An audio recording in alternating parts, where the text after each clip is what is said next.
আসসালামু আলাইকুম, কেমন আছেন? আলহামদুলিল্লাহ, আপনাকে দোয়ায় ভালো আছি। এদিকে আমি শরবত বানাবো, এদিকে পানি আর দিয়েছি চিনি। চিনিটা যেরকম পরিমাণ মতন খান এরকম আপনারও পরিমাণ মতন দিতে পারেন। আমার প্রচুর গরম লাগতে আছে, এখন আমি যে শরবতটা বানায় খাবো। এখন এই যে আমি ট্যাংগুলো দিতে আসি, এই ট্যাংটা খেতে কিন্তু অসাধারণ। এটা শরবতটা খেতে এত দারুণ। প্লিজ জাফুরা ভাইয়ারা, যাই যেখান থেকে দেখছেন আমাদের ভিডিওগুলা, সবাই সাবস্ক্রাইব করবেন, লাইক দিবেন, শেয়ার করবেন, কমেন্ট করে জানাবেন কেমন লাগছে। আমি আবার একটু যে চিনি দিয়ে দিলাম। ভিডিওটা বেশি বেশি করে শেয়ার করবেন, লাইক দিবেন, কমেন্ট করে জানাবেন। আপনাদের জন্য আরও নতুন নতুন রেসিপি ভিডিওগুলো বানাবো। প্লিজ আপুরা সবাই সাবস্ক্রাইব করবেন, লাইক দিবেন, শেয়ার করবেন, কমেন্ট করে জানাবেন।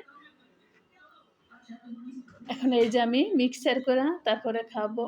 ঠান্ডা ঠান্ডা কুল কুল শরবত খেতে কিন্তু কার না ভালো লাগে, ছোট বড় সবারই তো পছন্দ।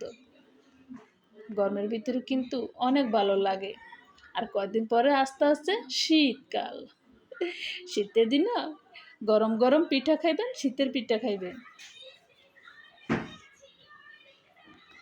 এখন এই যে আমার গলাটা হয়ে গেছে গা, এই যে চিনিটা গলে গেছে।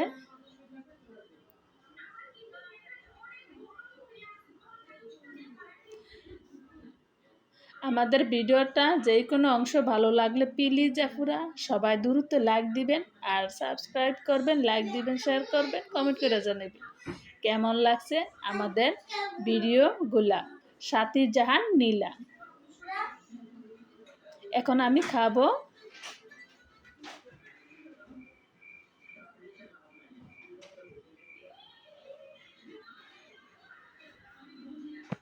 এখন এই যে আমি খাইলাম।